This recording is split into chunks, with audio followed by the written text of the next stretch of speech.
Good morning, everyone. Welcome to Bansal Classes. My name is Karan Kamboj, Senior Faculty at Bansal Classes Private Limited.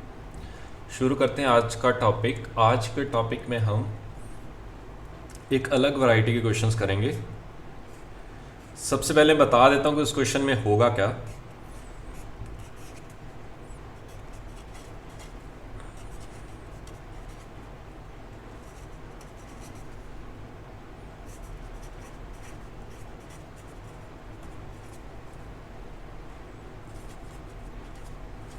पहले लिखते जाओ फिर समझते इसको।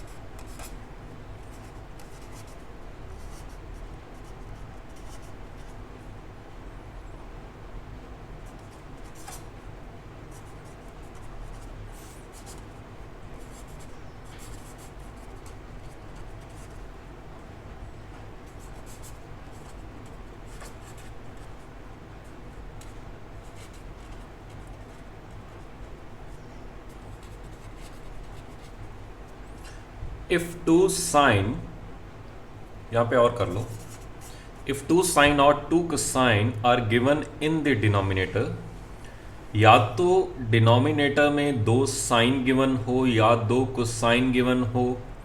अब डिनोमिनेटर में दो साइन गिवन है, ये डिनोमिनेटर में गिवन है, यानी कि न्यूमरेटर में दो कोसेकेंट गिवन है। डिनोमिनेटर में दो कोसाइन गिवन है, यानी कि न्यूमरेटर में दो सीकेंट गिवन है। तो चार तरह के वैरायटी के क्वेश्चन बन गए। डिनोमिनेटर में ये लिखा हो सकता है, न्यूमरेटर में इनका रेसिप्रोकल लिखा हो सकता है। जब भी कुछ इस तरह की प्रॉब्लम आए आपके सामने, तो आपको करना क्या है, multiply and divide, multiply and divide by the sine of difference of angle in the denominator. जो भी डिनोमिनेटर में जो एंगल्स हैं उनका जो डिफरेंस है पॉजिटिव ही लेके चलना, जो भी पॉजिटिव आएगा। तो यानी कि बड़ी वैल्यू माइनस छोटी वैल्यू हमेशा करना। तो जो भी डिफरेंस आएगा उसके डिफरेंस के साइन से मल्टीप्लाई कर दो, उतने से डिवाइड कर दो। यानी कि अगर मान लो 30 डिग्री आ गया डिफरेंस, तो साइन 30 से मल्टीप्लाई और डिवाइड कर देना।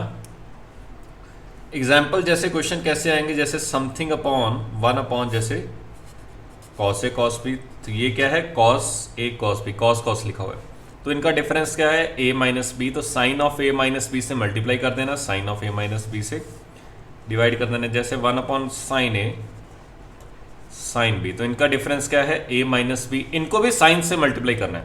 ऐसा नहीं कि कॉस को साइन से, मैंने इतना लिखा कि अगर कुछ भी हो तो आपको साइन के डिफरेंस ऑफ एंगल से मल्टीप्लाई करना है, उससे डिवाइड करना है। तो प्रॉब्लम की हेल्प से समझते हैं कि क्वेश्चन कैसे आएगा, कैसे कैसे आपको सिंप्लीफाई करना है। शीट में आपको इस तरह क्वेश्चंस मिलेंगे। समेशन गिवन है n इज इक्वल टू 0 से लेके 88। सबसे पहले अगर मैं आपसे पूछूं कि इसमें कितनी टर्म्स हैं, तो टर्म्स हैं 89, क्योंकि 0 से लेके 88 तक 89 टर्म्स होगी। क्यों होंगी, क्योंकि 1 से 88 तक तो 88 होगी, और 0 वाली टर्म कौन सी होगी, एक और जुड़ गई, तो 89 term. 1 upon cos of n into cos of n plus 1 का डिग्री, n प्लस 1। यहां पे डिग्री लिखी लो। इसको आपको प्रूव करना है। Cot 1 degree, cosecant 1 degree. तो कंसेप्ट क्या है, पहले तो आपको ये फाइंड करना है कि कौन सी कैटेगरी का क्वेश्चन है। तो अगर हम देखेंगे तो डिनोमिनेटर में कॉस कॉस आ रहा है। फिर इसको सॉल्व करने का क्या है कि इनके जो एंगल्स हैं उनका डिफरेंस निकालो, पॉजिटिव वाला निकालना। तो ये बड़ी वैल्यू, ये छोटी वाले, तो इन दोनों का डिफरेंस 1 डिग्री आ रहा है। देखो n प्लस 1 में से n माइनस किया तो 1 डिग्री आएगा। तो 1 डिग्री, उतने साइन से मल्टीप्लाई कर दो, उतने साइन से डिवाइड कर दो। तो हमने क्या किया, साइन ऑफ 1 डिग्री से मल्टीप्लाई किया, साइन ऑफ 1 डिग्री से डिवाइड कर दिया और इसको वैसे के वैसे लिखा, पहले कॉस ऑफ n प्लस 1 का समेशन मैं बाद में लगाता हूँ, बाद में लगाएंगे, चलो पहले इतना सॉल्व कर लेते हैं। अब ये 1 डिग्री था क्या, इन दोनों का डिफरेंस था, तो इस 1 को जादू मंत्र से कुछ ऐसे ऐसे लिख दो, इसको ऐसे लिख दो, sine of n plus 1 degree minus n degree upon sine 1 degree को बाहर ही रखो, ये तो कांस्टेंट, ये तो लिखा ही हुआ ऑलरेडी, को सीकेंड 1 लिखा हुआ है तो इसको कुछ नहीं करना पूरे क्वेश्चन में, cos of n degree cos of n plus 1 का साइन a माइनस बी का फॉर्मूला बन गया। साइन a माइनस बी का फॉर्मूला पता है आपको, साइन ऑफ a का काम कर रहे हैं n प्लस 1 का डिग्री, कॉस b का काम कर रहा है n degree minus cos of a n plus 1 degree sign of b n degree upon sine 1 degree देखो लास्ट में आना ही आना है तो उसको तो कुछ नहीं करेंगे, cos of n degree cos of n plus 1 का डिग्री। तो साइन 1 डिग्री तो आएगा ही आएगा, उसको तो हम साइड पे रख देते हैं क्योंकि ये तो कांस्टेंट ही है। इसको इससे डिवाइड किया तो जब कॉस एन कटेगा बचेगा sine n plus 1 upon cos n plus 1, वो बचेगा टेन ऑफ n प्लस 1 का डिग्री माइनस, जब इसको इससे डिवाइड करोगे ये कॉस कटेगा sine upon cos tan of n degree. तो पूरे को सिंप्लीफाई करके प्रोडक्ट वाली टर्म को हमने डिफरेंस ऑफ टू टर्म्स लिख दिया। किस तरह, प्रोडक्ट वाली टर्म ये प्रोडक्ट में था डिनोमिनेटर में, इसको डिफरेंस इन न्यूमरेटर लिख दिया। अब जादू मंत्र देखना इससे होगा क्या। बेसिकली जैसे मैं समेशन लगाऊंगा n इज इक्वल टू 0 से लेके 88, 1 अपॉन साइन 1 कितना होता है, कोसेकेंड 1 डिग्री, तो ये तो आपका कांस्टेंट ही हो गया। अंदर बचा ये वेरिएबल है टेन ऑफ n प्लस 1 का degree minus ten of n का डिग्री। इतना लिखो, फिर आगे बढ़ते हैं नेक्स्ट पेज पे।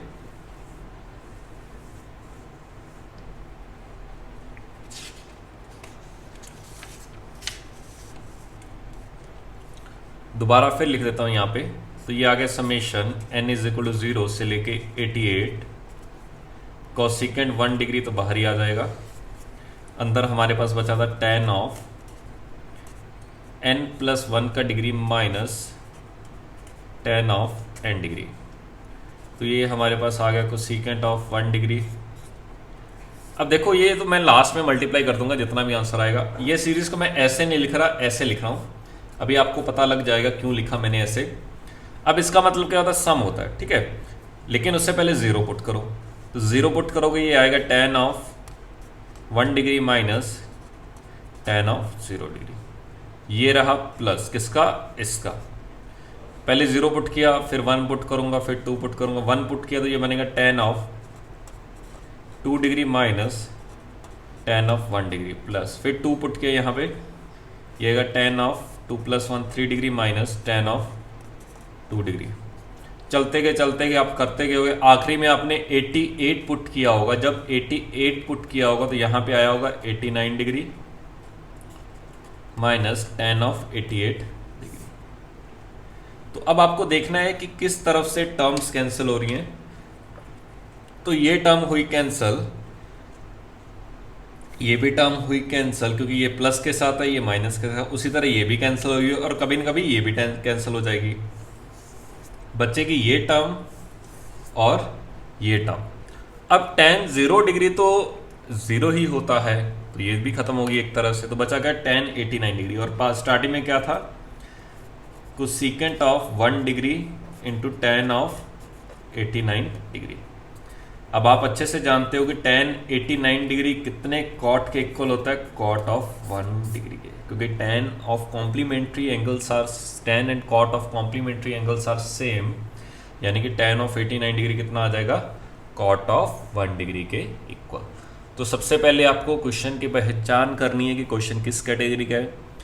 अगर डिनोमिनेटर में साइन लिखा हो, या डिनोमिनेटर में कॉस लिखा हो, या डिनोमिनेटर में कोसेकेंट लिखा हो, या डिनोमिनेटर में सीकेंट लिखा हो, तो जो उसके अंदर एंगल हैं उतने एंगल का डिफरेंस निकालो, उतने साइन से मल्टीप्लाई कर दो, उतने साइन से डिवाइड कर दो, आपके पास ऑटोमेटिकली उसका आंसर आ जाएगा। तो इसको लिखो, फिर नेक्स्ट क्वेश्चन लिखता हूं, उसको सॉल्व करो खुद से। इस तरह क्वेश्चन आपको शीट में मिलेगा। फॉर थीटा बिलोंगिंग टू 0 से π/2, दोनों पे ओपन ब्रैकेट, द सॉल्यूशन और सॉल्यूशंस ऑफ द इक्वेशन, एक इक्वेशन गिवन है, आपको उसके सॉल्यूशंस बताने, क्या क्या सॉल्यूशंस हो सकते हैं।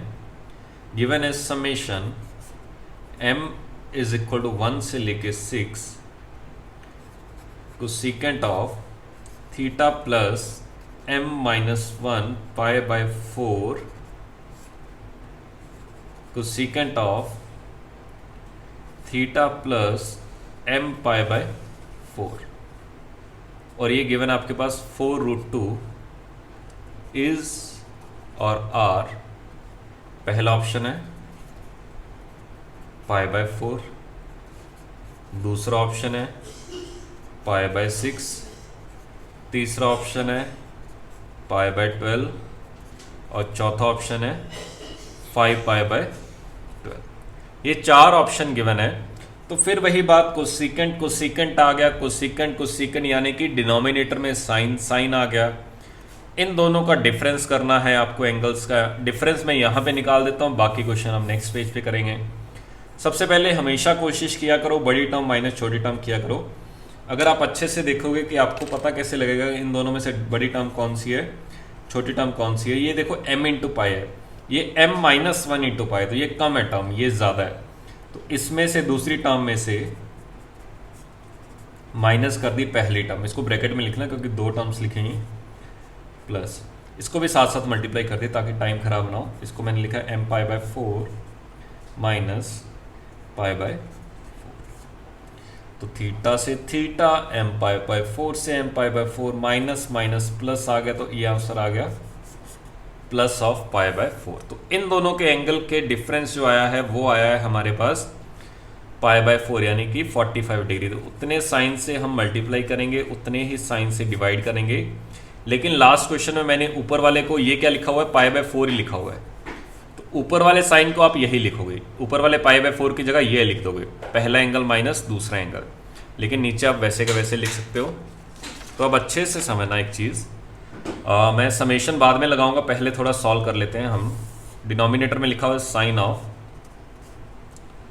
Theta plus m-1 π/4 sine of theta plus m π/4, this minus this, sine π/4 आया था तो साइन π/4 आया तो साइन π/4 से उतने साइन से मल्टीप्लाई किया, उतने साइन से डिवाइड कर। लेकिन इस π/4 की जगह दिस माइनस दिस लिखूंगा तो आप लिखोगे theta plus m π/4 minus theta plus m-1 into π/4। तो अगर आप अच्छे से देखोगे ये साइन a माइनस b का फॉर्मूला बन चुका है, तो ये बन गया आपके पास 1/√2, तो वो न्यूमरेटर में जाके √2 बन जाएगा साइन a माइनस b, तो वो बनेगा sine of a cos of b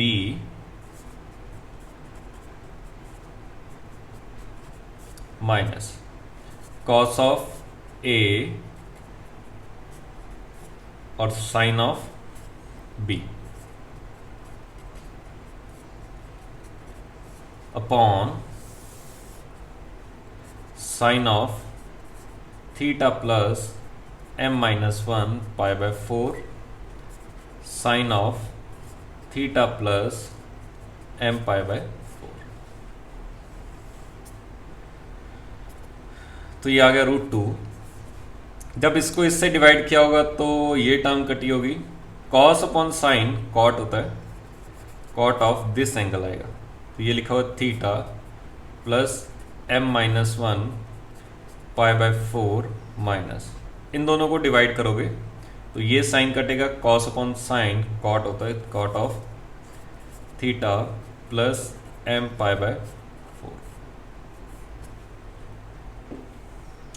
अब समेशन लगा दो, तो √2 तो बाहर ही निकाल लिया, समेशन लगा लिया कहाँ से कहाँ, m इज इक्वल टू 1 से लेके 6 cot of theta plus m minus one pi by 4। देखो हमने बेसिकली नीचे प्रोडक्ट वाली टर्म सी, प्रोडक्ट वाली टर्म को डिफरेंस की टर्म में ले गए।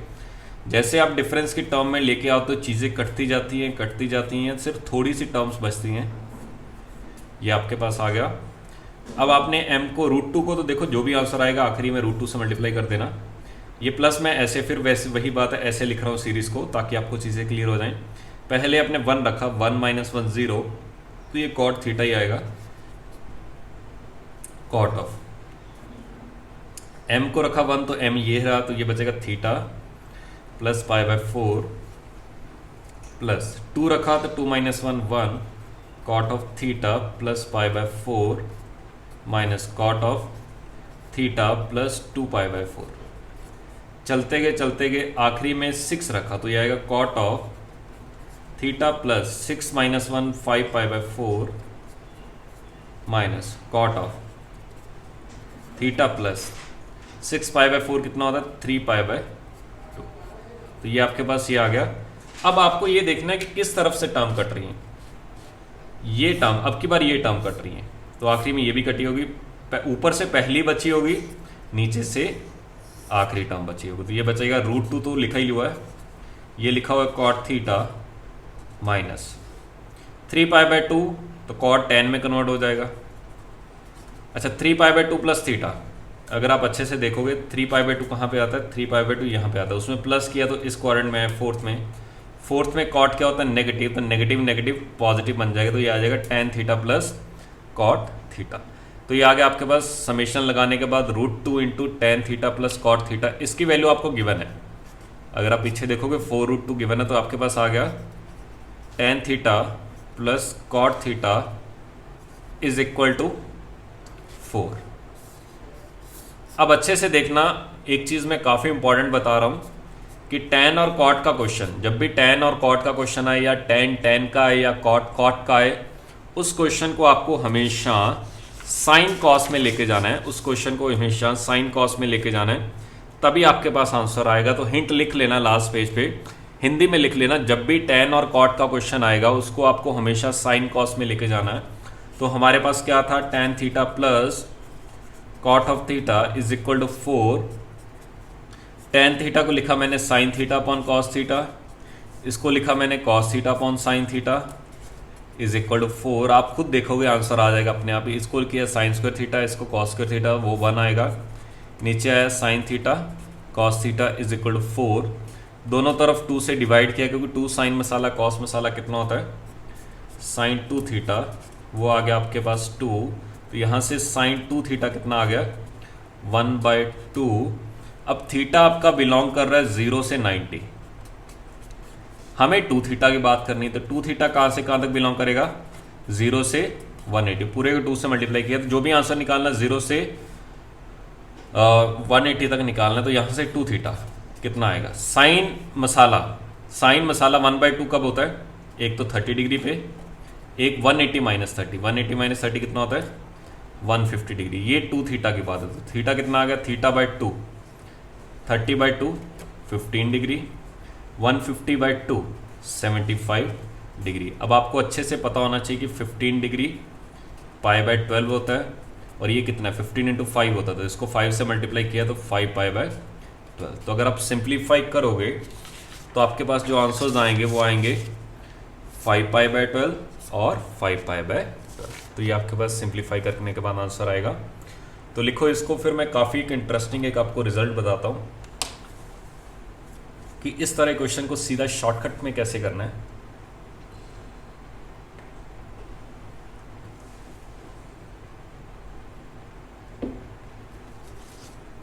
उसको देखने के लिए हमने पीछे वाला क्वेश्चन किया, देखा थोड़ा सा, नीचे कॉस था।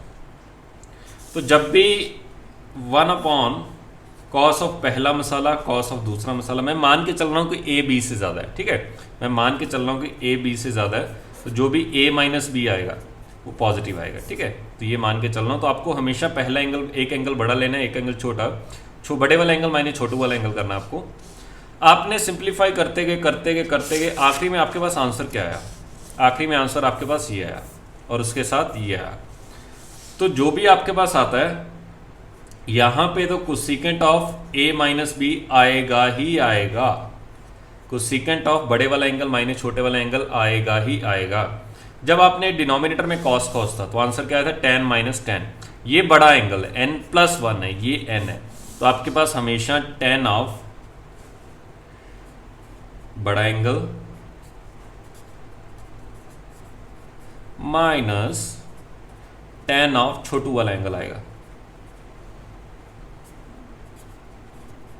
फिर दोबारा बोल रहा हूं, जब भी कॉस कॉस रहेगा डिनोमिनेटर में, जब भी कॉस कॉस डिनोमिनेटर में रहेगा या सीकेंट सीकेंट न्यूमिनेटर में रहेगा, एक ही बात होगी, ठीक है। तो cosecant of A minus B, ये तो आपको कंसेप्ट पता ही है कि उतने साइन से मल्टीप्लाई करोगे उतने साइन से डिवाइड करोगे, डिवाइड वाला वैसे का वैसे रहेगा, ये बेसिकली वन अपॉन साइन ए माइनस बी है। कॉस कॉस में आंसर क्या आता है, टेन ऑफ बड़े वाला एंगल माइनस टेन ऑफ छोटू वाला एंगल, तो टेन ए माइनस टेन बी इसका आंसर आएगा। जब भी one upon sine A sign भी आएगा, इसमें भी ये तो अभी भी आएगा क्योंकि हमने साइन से ही मल्टीप्लाई करना है, तो कोसेकेंट तो आएगा ही आएगा। इसमें देखो सेकंड क्वेश्चन हमने सिंप्लीफाई किया, सेकंड क्वेश्चन का जो हमारे पास आंसर आया था, सेकंड क्वेश्चन का जो हमारे पास आंसर आया था वो देखो अच्छे से क्या आया था, ये आया था कॉट माइनस कॉट। ये छोटा एंगल m माइनस वन है, ये m पाई है, तो यहां पे कॉट ऑफ, यहां पे आपके पास जो फॉर्मूला आता है वो आता है कॉट ऑफ छोटू वाला एंगल माइनस कॉट ऑफ बड़ा एंगल।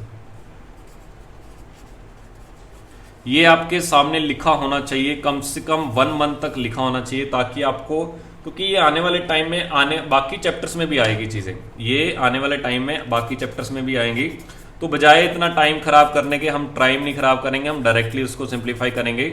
तो डिनोमिनेटर में कॉस कॉस आता है तो टेन माइनस टेन आता है, डिनोमिनेटर में साइन साइन आता है तो कॉट माइनस कॉट आता है, टेन में बड़ू एंगल माइनस छोटू एंगल, कॉट में छोटू एंगल माइनस बड़ू एंगल, ये तो दोनों में आने ही आने।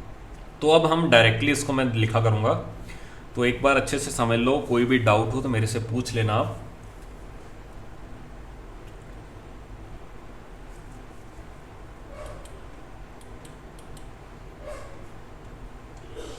नेक्स्ट हम देखते हैं,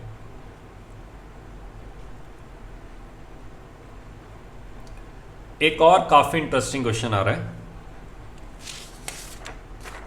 एक नई वैरायटी का क्वेश्चन है, देखते हैं उसको कैसे सॉल्व करेंगे। ये क्वेश्चन आपका नेक्स्ट ईयर फिर आएगा दोबारा, फिर मैं अभी बता रहा हूँ, ये क्वेश्चन आपका नेक्स्ट ईयर फिर आएगा, तो उस टाइम मैं आपको ये बोलूँगा कि मैंने उस टाइम बोला था, आपको 1 साल पहले बोला था कि ऐसा ऐसा क्वेश्चन आएगा, तो आपको उस टाइम पता होना चाहिए। ये आपका क्वेश्चन आएगा, डेरिवेबिलिटी एक चैप्टर आएगा आपका, उसमें आपको पता लगेगा cosecant of 2x into cosecant of 4x plus cosecant of 2 की पावर nx। अब इसमें खास बात क्या है कि एक ही टर्म लिखी हुई है, अभी तक हमने जितने भी क्वेश्चन किए हैं उसमें दो टर्म्स लिखी हुई हैं, तो इसका सम निकालना है आपको किसी तरह। तो इसको पहले तो मैं साइन में लेके गया, फिर मैं सोचूंगा कि क्या करना है इसका, plus 1 upon sign 2x plus 1 upon sign 4 को मैं 2 का स्क्वायर लिख सकता हूं, प्लस 1 अपॉन साइन 2 की पावर nx।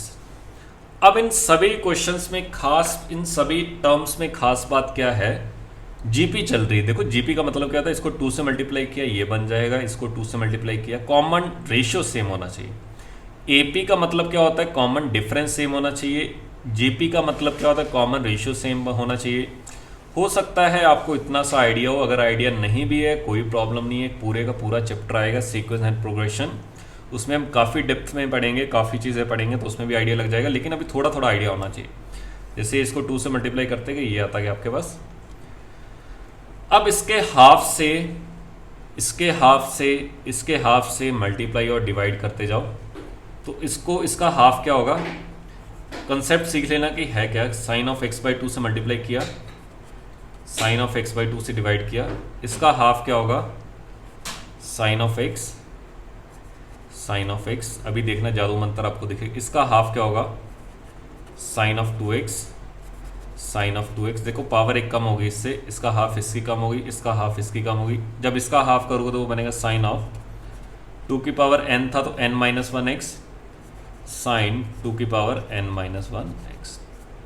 अभी आपको दिख जाएगा कि है क्या, इन दोनों का डिफरेंस ये लिखा हुआ है, इन दोनों का डिफरेंस ये लिखा हुआ है, इन दोनों का डिफरेंस ये लिखा हुआ है, इन दोनों का डिफरेंस ये लिखा हुआ है, तो इन दोनों का डिफरेंस, ये बड़ी टर्म है ये छोटी टर्म है, तो ये होगा, मैं बता भी देता हूँ कैसे होगा। ये आप आखिरी वाले में कई बार प्रॉब्लम रहती है कि सर आखिरी वाला बताओ, आखिरी वाला कैसे होगा, तो यहाँ पे देख लो 2 की पावर n में से 2 की पावर n माइनस 1 गया,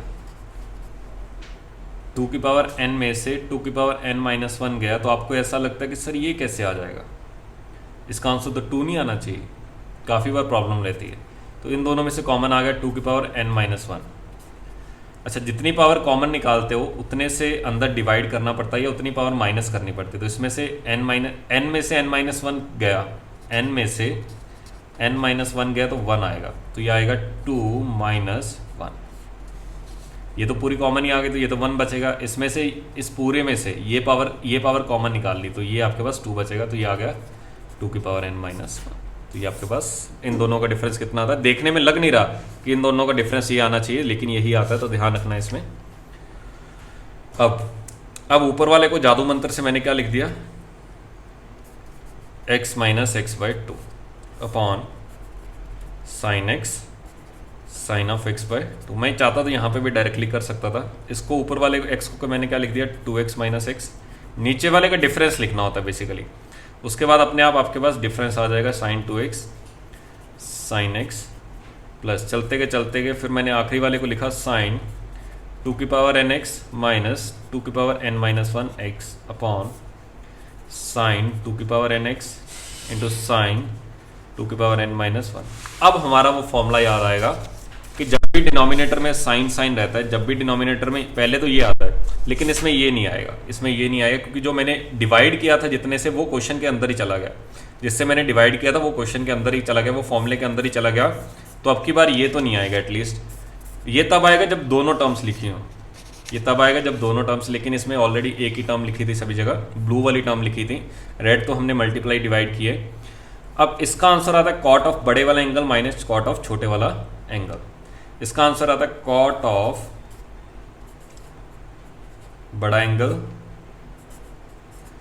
माइनस कॉट ऑफ छोटा एंगल, नहीं सॉरी उल्टा आता है, कॉट में छोटा एंगल पहले आता है और बड़ा एंगल बाद में आता है, और जो नीचे कॉस होता है उसमें टैन ऑफ बड़ा एंगल पहले आता है, तो इसमें पहले करेंगे तो कॉट ऑफ छोटा एंगल है x by 2 minus cot of बड़ा एंगल है x प्लस, क्योंकि समेशन है, ये समेशन है, प्लस प्लस करते गए, इसका आंसर क्या आएगा cot x minus cot of 2x। चलते गए आखिरी में कॉट ऑफ छोटा एंगल, ये छोटा एंगल है ये बड़ा एंगल, छोटा एंगल क्या आएगा कॉट ऑफ 2 की power n minus x minus cot of 2 की पावर nx। अब हमें ये देखना है कि टर्म्स कौन सी कैंसिल हो रही है इसमें, ये देखो ये माइनस का कॉट एक्स है, ये प्लस का कॉट है, ये भी कटा होगा तो कभी न कभी ये भी कटा होगा, ऊपर से पहली टर्म नीचे से आखिरी टर्म, तो ये बचा होगा cot of x by 2 minus cot of 2 की पावर nx। तो ये सिंप्लीफाई करने के बाद आपके पास प्रॉब्लम आ जाएगी, तो लिखो इसको फिर आगे बढ़ते हैं। बेसिकली आपको डायरेक्टली जो मैंने शॉर्टकट बताया अभी है कि किसका tan माइनस tan आंसर आता है, जब भी डिनोमिनेटर में cos रहेगा तो tan ऑफ बड़े वाला एंगल माइनस tan ऑफ छोटे वाला एंगल आएगा, जब भी डिनोमिनेटर में sin रहेगा तो cot ऑफ छोटे वाला एंगल माइनस cot ऑफ बड़े वाला एंगल आएगा। अब इस तरह की चीज़ें में जब भी मैं दो चीज़ें बताता हूँ तो आपको हमेशा एक चीज़ याद रखनी होती है, दूसरा आपको दिमाग में ही सोचना होता है कि उसका रिवर्स आएगा। तो आपको यही याद रखना है कि जब भी डिनोमिनेटर में cos आएगा तो cos ऑफ बड़े वाला एंगल माइनस cos ऑफ छोटे वाला एंगल इंटू tan ऑफ बड़े वाला एंगल माइनस tan ऑफ छोटे वाला एंगल, बस आपको इतना याद रखना है, आपको ये दोनों चीज़ें याद नहीं रखनी। ये अंडरस्टूड है कि इसका उल्टा आएगा, तो जब साइन आएगा तो कॉट आएगा, tan में क्या आता है बड़ा माइनस छोटा, कॉट में क्या आता है छोटे वाला एंगल माइनस बड़े वाला एंगल। तो इसको आपको ध्यान रखना है अच्छे से, कुछ भी गलती नहीं करनी इसमें। ये आपको शीट में क्वेश्चन मिल जाएगा, शीट में अगर मेरे पास शीट हुई तो मैं बता भी देता हूँ, ये रही कंपाउंड एंगल की शीट, इसमें बता भी देता हूँ कि कौन कौन से क्वेश्चन आपको आज कर सकते हो इतना पढ़ने के बाद। इतना पढ़ने के बाद आप क्वेश्चन नंबर 2 ट्राई कर सकते हो, अभी बैठ के कर सकते हो। ये भी कर सकते हो, आपको थोड़ा सा आइडिया होना चाहिए, नहीं तो हम तो करेंगे। ये भी कर सकते हो, लेकिन ये थोड़े से अच्छे क्वेश्चन है, थोड़ा ध्यान रखना पड़ेगा इसमें। जैसे ये क्वेश्चन पढ़े, ये क्वेश्चन पढ़ा, ये दोनों भी कर सकते हो। क्वेश्चन नंबर 17 कंप्लीट कर सकते हो।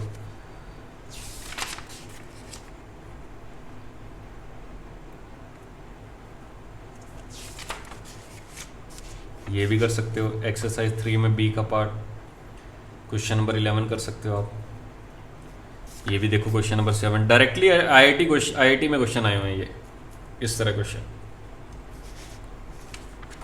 तो डायरेक्ट क्वेश्चन आता है आईआईटी जेईई में, क्योंकि ये अच्छा क्वेश्चन बनता है, इसमें काफ़ी चीज़ों का काम आ जाता है। तो अगर उसने अच्छा क्वेश्चन आपको आईआईटी जेईई में बनाना हो तो इस तरह क्वेश्चन बनाएगा एडवांस में। मेंस में अगर आप देखोगे इस तरह क्वेश्चन नहीं आते, थोड़ा, क्योंकि थोड़ा सा लेंदी रहता है ये, और इसमें काफ़ी ज़्यादा डेप्थ में पूछ लिया जाता है। तो नेक्स्ट क्वेश्चन देखते हैं। आपको इसको सॉल्व करना है। tan of x/2 secant of x plus tan of x/2 का स्क्वायर। बस आपको कंसेप्ट याद रखना है, रट्टा भी नहीं लगाना बिल्कुल कि ऐसे ऐसे करते जाना है। कंसेप्ट याद रखना है कि उसकी क्वेश्चन की डिमांड क्या थी, जैसे जैसे उसकी डिमांड थी वैसे वैसे उसको सॉल्व करते जाओ। x/2 का क्यूब secant ऑफ x/2 का स्क्वायर, चलते गए प्लस आखिरी टर्म है इसकी tan ऑफ x/2 की पावर n secant ऑफ। देखो आपको इन टर्म्स को ऑब्जर्व करके ये टर्म लिखनी होती है। तो अगर आप अच्छे से देखोगे तो ये इससे ज़्यादा है। इसको मैंने 2 से मल्टीप्लाई किया, ये बनेगा। इसको मैंने 2 से मल्टीप्लाई किया, ये बनेगा। तो इसको मैंने 2 से ऊपर मल्टीप्लाई किया तो पावर नीचे आके कम हो जाएगी, तो ये n-1। या फिर ऐसे सोच सकते हो ये पावर इससे एक कम है, ये पावर इससे एक कम है, ये पावर इससे कम है, तो ये वाली पावर इससे एक कम आएगी। तो इस तरह से आप ऑब्जर्वेशन से लिखते होते हैं लास्ट टर्म, या इसको nth टर्म बोलते हैं, nth टर्म है ये, ठीक है। अब वही बात है, मुझे tan वाला तो सॉल्व ही नहीं करना था, मुझे तो साइन कॉस सॉल्व करना था। तो इसको मैं लेके गया साइन ऑफ x/2 अपॉन, पहले बड़े वाला एंगल लिख लो cos x, और फिर लिख लो cos ऑफ x/2 प्लस इसको लिखा आपने साइन ऑफ x/2 का स्क्वायर, बड़े वाला एंगल लिख लो cos of x/2 cos of x/2 का स्क्वायर। चलते गए आखिरी टर्म लिखी आपने साइन ऑफ x/2 की पावर n, पहले बड़े वाला एंगल लिखो, डिनोमिनेटर में ये बनेगा cos ऑफ। देखो डिनोमिनेटर में जितनी टर्म छोटी होगी उतनी एंगल बड़ा होगा, और जितना डिनोमिनेटर ज़्यादा होगा उतनी ही टर्म कम हो जाएगी। ये क्वेश्चन ऑलरेडी बन चुका। अब इसमें आपको साइन से मल्टीप्लाई, देखो इन दोनों का डिफरेंस, फिर वही बोल रहा, तभी बोला था मैंने, रट्टा मत लगा लेना कि इतने साइन से मल्टीप्लाई करना, इतने साइन से डिवाइड करना। अगर ऑलरेडी मल्टीप्लाई डिवाइड किया हुआ है तो आपको ज़रूरत नहीं है, क्योंकि इसमें ऑलरेडी मल्टीप्लाई और डिवाइड, इन दोनों का डिफरेंस ये है, इन दोनों का डिफरेंस ये है, इन दोनों का डिफरेंस ये है, तो डिफरेंस ऑलरेडी मल्टीप्लाई किया हुआ है। तो कॉस का आंसर अब मैं डायरेक्टली लिखूंगा, मैं टाइम नहीं खराब करूंगा, क्योंकि मैंने कंसेप्ट बता दिया है। कॉस का आंसर क्या आता है, tan ऑफ बड़े वाला एंगल माइनस tan ऑफ छोटे वाला एंगल। तो tan ऑफ बड़े वाला एंगल माइनस tan ऑफ छोटे वाला एंगल, न्यूमरेटर में आता है tan ऑफ बड़े वाला एंगल माइनस tan ऑफ छोटे वाला एंगल। चलते गए आखिरी में tan ऑफ बड़े वाला एंगल। अब ऐसे दिखने में ऐसे लग रहा है कि ये बड़ा एंगल, ये छोटा एंगल है, क्योंकि डिनोमिनेटर में है ये। डिनोमिनेटर जितना ज़्यादा होगा वैल्यू उतनी कम होगी। तो यहाँ पे आएगा tan ऑफ बड़ू वाला angle 2n-1 minus tan of छोटे वाला एंगल। तो ये आपके पास सिंप्लीफाई करने के बाद ये गया, आखिरी में बचेगा tan of x minus tan of x/2 की पावर n। तो ये आपके पास सिंप्लीफाई करने के बाद आंसर बचेगा। तो बिल्कुल आसान है, कुछ भी मुश्किल नहीं है, बस थोड़ा सा आपको ध्यान रखना है, कुछ भी जल्दबाजी नहीं करनी। जल्दबाजी कर जाओगे तो कोई ना कोई गलती कर बैठोगे।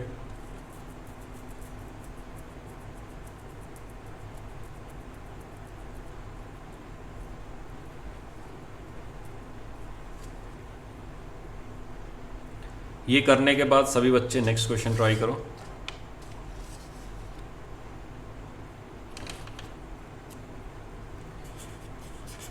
नेक्स्ट क्वेश्चन आपको वैल्यू निकालनी 1/sin 1 degree sine 2 degree plus 1 upon sign 2 degree sine 3 degree plus 1 upon sign 3 degree sine 4 degree, चलते गए आखिरी में 1 upon sign 89 degree sine 90 degree.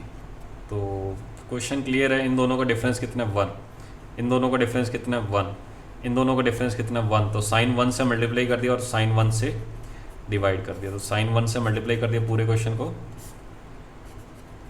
Sign 1 degree sine 2 degree plus ऊपर साइन 1 डिग्री लिखा, नीचे आएगा sine 2 degree sine 3 degree plus चलते गए इसमें भी ऊपर साइन 1 डिग्री लिखा, नीचे लिखा साइन 89 डिग्री साइन 90 डिग्री। असल में क्वेश्चन कैसे सॉल्व किया होगा, इसको लिखा होगा 2 - 1, इसको लिखा होगा 3 - 2, इसको लिखा होगा 90 - 89, क्योंकि सब के सब 1 आएंगे। लेकिन मैंने आपको डायरेक्टली शॉर्टकट बता चुका हूँ। इसका शॉर्टकट क्या है, साइन है, तो साइन का आंसर कॉट माइनस कॉट आता है। कॉट ऑफ छोटू वाला एंगल माइनस कॉट ऑफ बड़ू वाला एंगल। तो बड़ू वाला एंगल क्या है 2 डिग्री प्लस, ऐसे लिखा करो, चीज़ें क्लियर होती हैं। यहाँ पे आएगा cot of 2 degree minus cot of 3 degree. चलते गए आखिरी में आया होगा cot of 89 degree minus cot of 90 degree. तो देखते हैं कौन कौन सी टर्म कैंसिल हुई। ये गई, कभी ना कभी ये भी चली गई होगी। तो बचा होगा ऊपर से पहली, नीचे से आखिरी। तो ये आपके पास बच गया 1 upon sine of 1 degree cot of 1 degree minus cot of 90 degree. Cot 90 होता है कॉस 90 अपॉन साइन 90। कॉस 90 0, तो ये तो 0 हो गया। कॉट 1 ही बचा, तो ये आपके पास आ गया। कॉट 1 होता है कॉस 1 अपॉन साइन 1। तो साइन क्या होगा, साइन स्क्वायर 1 डिग्री। तो ये आपके पास सिंप्लीफाई करने के बाद आंसर आ जाएगा। इसको लिखो।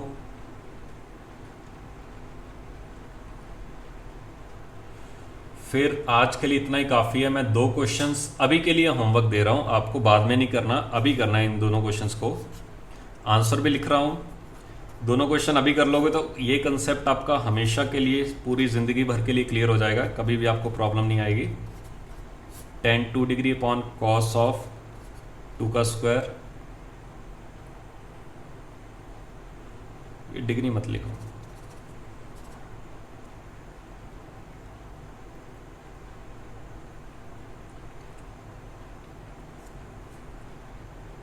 प्लस फिर है tan ऑफ 2 का स्क्वायर अपॉन कॉस ऑफ 2 का क्यूब। चलते गए आखिरी में आएगा tan ऑफ 2 की पावर n माइनस 1 अपॉन। अब आपसे पूछा गया कि कहाँ पे कॉस की कितनी पावर आएगी। देखो हर टर्म को देखना है, इसमें एक पावर ज़्यादा है, इसमें एक पावर ज़्यादा, तो इसमें भी इससे एक पावर ज़्यादा होगी, तो 2 की पावर n। इसका आंसर निकालना है। आंसर मैं लिख देता हूँ कि इसका आंसर कितना आएगा। इसका आंसर आएगा tan ऑफ 2 की power n minus tan of 1, ये इसका आंसर आएगा। ये आपको प्रूव करना है एक तरह से, ये मान लो। फिर एक और क्वेश्चन लिख लेते हैं 1 अपॉन, ये अच्छा क्वेश्चन है, इसको आराम से करना। साइन 45, कंसेप्ट सेम ही है, sine 46 plus 1 upon sine 47 sine 48। चलते गए 1 अपॉन साइन 133 डिग्री साइन 134। इसको आराम से करना, बिल्कुल जल्दी मत करना, या फिर ऐसा कर लो prove that this is equal to secant of 1 degree.